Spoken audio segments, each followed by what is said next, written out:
So, Jason, did I at least upgrade the music a smidge? I went with licensed It's music there. Like, it's a smidge. I was you gotta help me actually pick a track. what have I Yeah. done? I was actually just looking. So YouTube's got like a whole like thing Oh, of yeah. royalty free music. You should find like a bass No, I heavy actually like have a EDM license with bit. Yeah. Morning Light Music, so I could grab Oh, one of okay. thousands of tracks. Yeah, If just you grab It was like very a. calming. It was Yeah, thank you. calming. I thought it Yeah. was too. All right, for everybody that's here, we appreciate your time on a Friday morning. I'll introduce myself real quick. We'll go around the room. I'm Matt. I'm the president of CyberRise Inc., a charity that is supported by the community. That's me. Robert? Robert Chiaffi. I run an MSP in New York called Progressive Computing, but my role at CyberRise is to be our treasurer. Cool. Jason Slagle, run a MSP in Toledo, Ohio. I am secretary of CyberRise. Well, who wants to give the good news, the first piece of good news? I don't know. We're going to have to fight for this one. No, Robert, I it's got you, one man. eye. It's I don't you. dodge punches. It's you then. It's you, Robert. Well, you know, this has been, it's actually been 4 years. It was 4 years ago in August of 2021, having suffered a massive ransomware attack in my company, and thinking about the gratitude that I felt and how I might be able to extend that help to the world is when I registered msp911.org. Now, we're not going to go deep into that whole story, but that the genesis of that now 4 years later has grown into CyberRise, which owns and will manage MSP 911, as well as some other great programs that we've got scheduled to launch or that are already actually happening. But one of the logistical things running an organization like a nonprofit, when the three of us have very busy lives, is who's going to do all the work, right? You know, Matt travels a lot. Jason is, you know, neck deep in things as an MSP owner, and so am I. So we are super delighted, and we're going to tell you exactly how we got to this point, is that we have an interim executive director on board now that will be able to help us get a lot more done. So, Matt, do you want to make the introduction? I do indeed. And, you know, a big thanks. We'll get to how we got this funded, at least at this point here in just a sec, if I didn't already miss that. But I was paying attention to something else, so I apologize. But yeah, our human that we've brought on, and you know, Robert and myself and Jason sat down in our annual meeting that we had earlier this year. I feel like it was like 2 years ago, but that we had earlier this year. No, it was and January. It was January now. Feels like it was like forever ago. But we recognized that we needed to have somebody that was literally focused on and in the business, as Robert said. And yeah, let's bring on Stephen Kellogg. I think he's the guy to talk about. Stephen, you want to introduce yourself, brother? Hey, happy to be here. Stephen Kellogg. I have my own consulting business, Blue Helm Tech. I'm also heavily involved in IR game and kind of feel like an octopus with a tentacle in a lot of things. And this is one of the things I was super happy to jump into.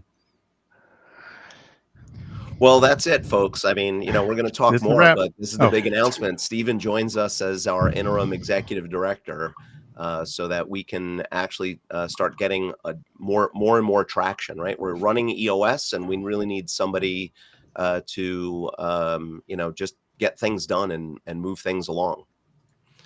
Yeah, and there's a lot of things to be done, right? I kind of want to rehash for everybody. Good morning, everyone. Josh, good to see you. Steve, good to see you. Will Spence, great to see you. Yeah, Will, my brain is a tangent. I feel like there's a few other women's calls might also be in that state, and that's actually part of why I'm here. Like, if you said that, thank you, Stephen. Exactly what we were talking about. I was bringing to is like a lot of people in this room are pulled in a lot of directions, and also aren't necessarily people that always execute. They typically have an executive role, and so it's really cool to have somebody that we can hand things to, and you just get it done, right? You're definitely that human. You're an integrator, right? Is the thought. But the things that we're doing, I'll restate the structure for everybody. We have MSP 911. right? We have Framework Maps, which Framework Maps is taking vendors' products and working to make them make sense for how they meet safeguards in various functions. And then, Stephen, do you want to talk about more of kind of what your vision is for this and what we talked about, Sure. the 3 programs? Yeah. So I think for me, jumping in here, I did have a stint with Bob as co-director of Framework Maps, and I kept looking at the bigger picture of where things are headed under CyberEyes. And I think Matt and I had talked once or twice about, hey, you guys should have this, and then that turned into, hey, it should be me. So from those who don't know, I guess the overall structure would be helpful. There is the board made up of the 3 folks who are on my left, right? Somewhere. So they all have obviously massive experience in both the heartburn side and the success side of dealing with various different fronts. And out of that has spun the 3 sub-orgs. So there's the MSP 911 that they were talking about earlier. That is a, hey, I need help if I'm going through my worst day as an MSP. I think the part of that I'm excited about helping flesh out some is maybe some education pre that date to help fewer folks get into that mess. And then there's Framework Maps, which is, I think, where I first got more involved with Matt. December, I think it was, of 2023. Bob Miller reached out to me and said, hey, I think we need to help Matt facilitate this brainstorm that he has going with the mapping of the CIS framework. So for those that don't know that, there's a visual that was created that helps you look at and understand the frameworks. So we started with CIS. I guess I can probably say that we are also helping to do NIST 2 now and diving into that.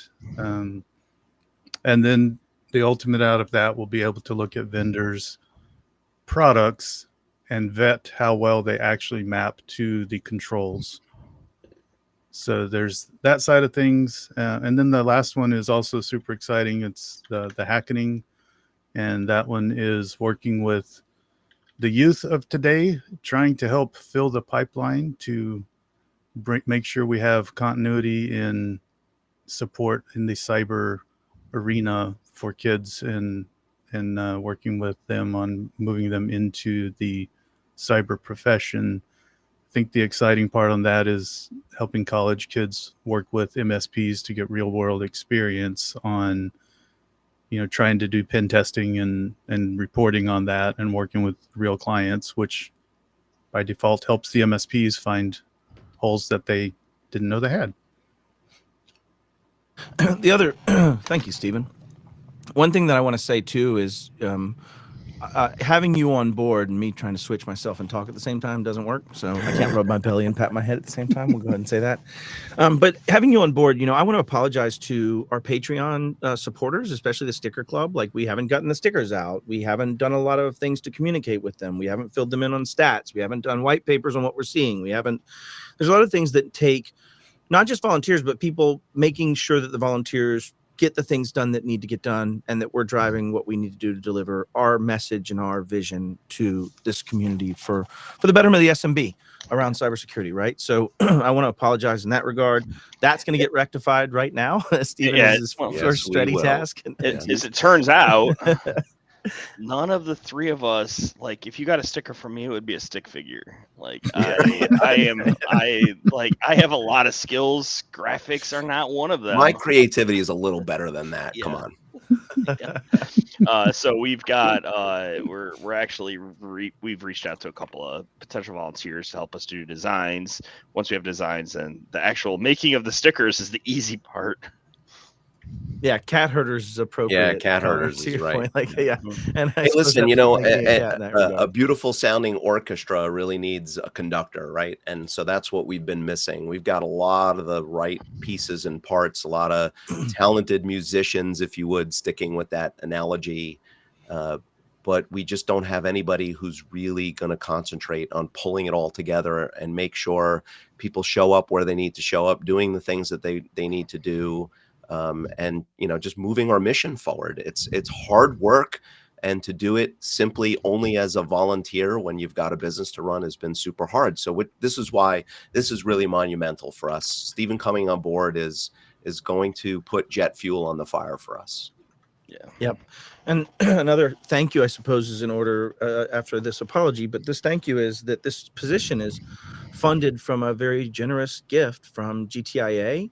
And one of the first things Stephen's going to be doing is writing a grant for some of the work that we're doing from the GTIA Gives program, or writing an application, I suppose, for that, for future funding. But his role is funded as an interim role. We're also making sure that our program directors are being paid at least a stipend for the work that we're doing for two reasons. We want to thank them for the work they're doing to build and drive the volunteer army that they are driving. But we also want to be able to hold them accountable and make sure that things are getting done. And so it's a double-edged sword, I'll say. But Stephen is going to be able to use that and drive all of us to be better at what we're doing. So yeah, that was my one thing. And I wanted to say thank you to GTIA for making that possible. So, But I do want to call out that with the one thing we are not doing with any of this money is paying ourselves, right? Like one of the things we cannot, the way we structure the charter and other things of the actual 501, we're actually a 502c9 or 502a9 or something like that. We're a public trust charity. The way our bylaws are written, the three of us can never extract any value from this. Like, so we can't pay like ourselves. not a coffee, not even coffee, not a meal. Right? I'm paying for I think the meal we're having in our meeting coming up here. Yeah, So, right. Like, it's the same thing. So that was intentional. That was a very intentional. Like this, we do this for the good of the industry, and we do this because honestly, it's a legacy, right? We don't do this to try to extract money out of other people. Now, the people that we expect to do some of the work, they deserve to get paid. Of course. Yep. Agreed. Yep. And I also want to say, like, what is some of that work? Like right now, we've taken, I think, a total of 18 cases. There's 50 cases in our management system, but a good number of those were API testing failures. Yeah, a good number of those blew my phone up for hours on end while you tried to figure it out. I don't want to talk about it. But anyways, but that said, those are solved. But we have taken, I think, 18 cases, and there's been a few of them recently. Oh, and Jason, do you want to start off with this and just some of the things we're seeing and some of the help we need, some of the things we've missed, some of the things we've been doing directly in our own time? I mean, I've probably got 50 hours in it. I don't know if you're quite there or where you're at or more. Or maybe the present case you're running? Yeah, maybe not. Something like that. I mean, I have to be about 20 or 30 at this point. And I might be higher than that. I'm less than you from an active hours perspective. Yeah, active hours, right? Like as far as like monitoring stuff, I probably have 20 That's to 30 what I was hours counting. hands on keyboard, right? Like That's what I was counting. We have an active case right now that we're still working. The MSP, I'm not going to say anything about them. They're still recovering. They're having a bad time, and one of the big things that they asked for is like, we need volunteers, and it actually showed a weak point in our in the way we have this organized, right? Like we're well set up and we're great to provide coaching and stuff, but like we don't really have a framework. I have volunteers. I've got multiple people that when I put the call out, they're like, tap me in, boss. Ready. Like, how can I go help? Give me hands. Help me get in. Yeah. But the reality of it is that we need to be very, very careful where we use volunteers, right? Like having been through multiple security incidents, I luckily, and I'm going to knock on anything wood nearby, have not had a full MSP incident, but having worked many incidents over the years, I realize that it is not a fun thing, right? Like it is very stressful. It is it's quick moving. Like you have to have a plan. Yep. Go ahead. Yeah, no, sorry. One of the things that we have to do as an organization is make sure that we have a checklist. We were talking about it the other day in our internal group, and it's like, I want to provide bodies, but I'm not going to drop bodies into the top of a meat grinder, right? Yeah. Like we're working on developing an actual, like, here is the checklist of things that need to be in place before we can try to arrange volunteers to help you. Yep. That was where I was going too, is that, when you're in such a mode and you're small enough that you cannot do anything but take the phone call, you have to stop taking the phone call. And some of the challenges we had is like people respond differently in panic. When Yep. some people are drowning, they will drown the person coming to save them. And there's a lot of training in lifeguard school of how to deal with that and when to kick away and deal with it. And right. And some of the challenges is like that was a struggle, is a struggle in this case, specifically of like, if they can't get a plan, I can't send bodies in just to suffer with angry clients that can't get fixed. If you walk in and can't restore something or can't figure out what's going on or have no tools and there's no bandwidth to give you the answer because nobody can take the call, I can't send you into that. And Yeah. I think we make assumptions of what people will come in with the capabilities of, and we need to do a better job of like, how do we prepare people? I think to Stephen's point of getting more people educated, do we make one-offs that we can hand somebody that in their time of need, they can at least read and understand what their things are about to be? And that's some of the, go. I mean, I'm developing a library of scripts that will end up on our GitHub, right? Like Yep. these are things that you can help if you have an incident, right? Yeah. Like that can help triage, can help that. Well- Like that's an easy way for us to get back. Exactly. And that is one thing that we were able to do very effectively. We never sent bodies essentially, but we did do that. I worked on a script to integrate the CrowdStrike deployment from their company that they did hire for this to deploy for DFIR.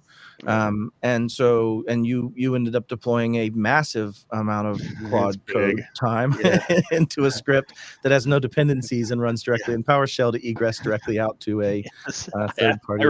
I have like a 70K PowerShell script that can upload files, find and upload encrypted files and readmes but to anyways, S3 with no Well, dependencies. this case really underscored how emotions have taken over, right? Because the victim in this case was beside himself and was allowing emotions to govern thoughts and actions, and it even it manifested into a physical condition for him as well.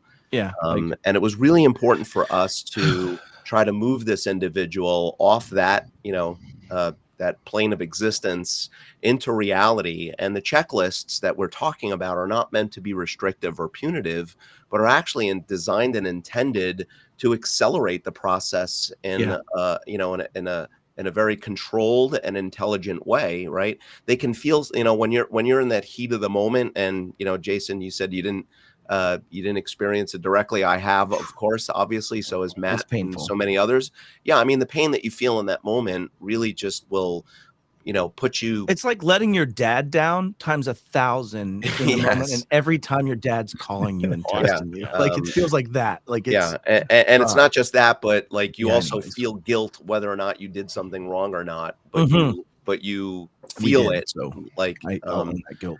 Times 1,000, right? So the checklists we're talking about are some of the things that Stephen talked about earlier about how we want to bring some of this education into the community so that we are helping MSPs do better and be better, right?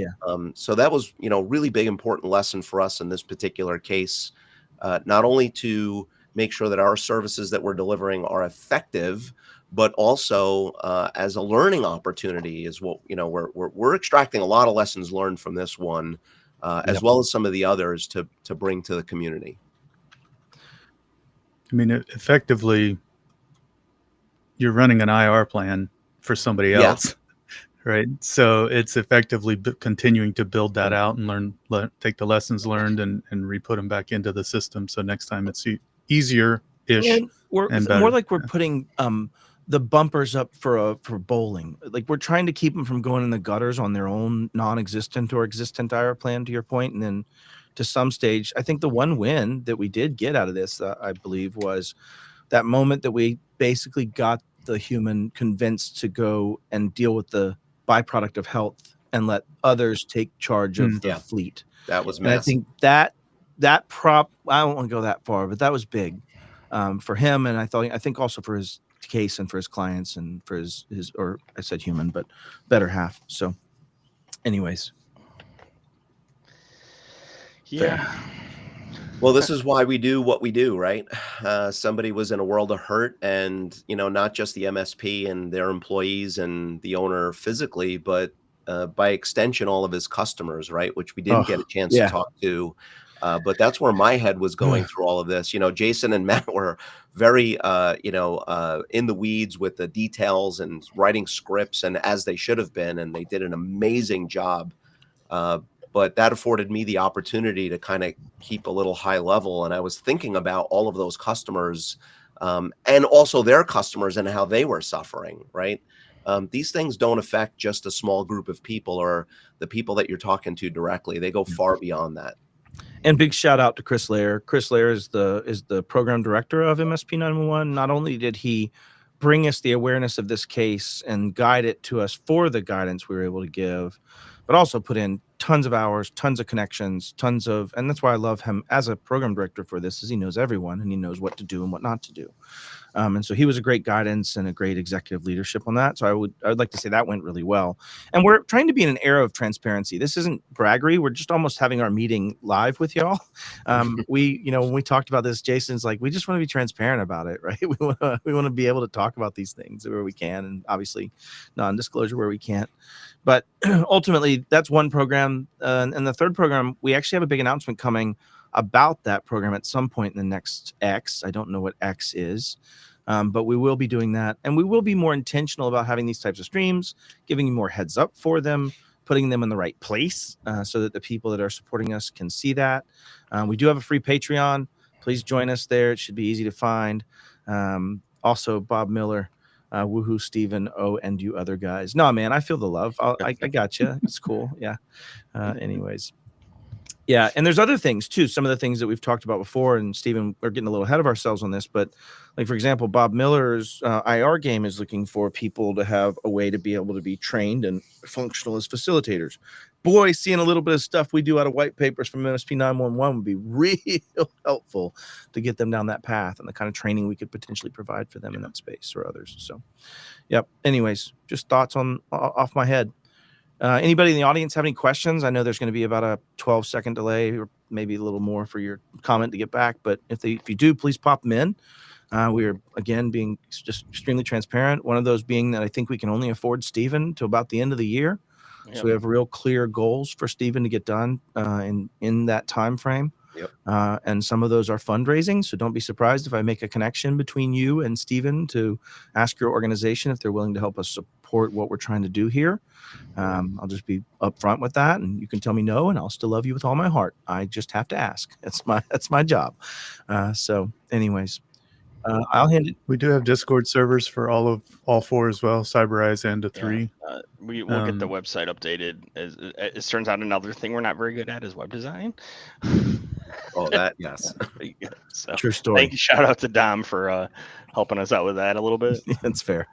I was able to change the color to yellow-ish. It wasn't the orange I was looking for, but bro, I got real close to yellow there somehow. I definitely would have had to use like I can't. I've got buttons in the one project I'm working on in the AI stuff that are white text on a white background, and I'm like, I don't even know how to fix this. I'm gonna have to I don't do CSS. I don't do HTML. Yeah, same. Ash could save us probably. All right, y'all. Thank y'all so much for everything you do. Thank you out there watching for everything you do.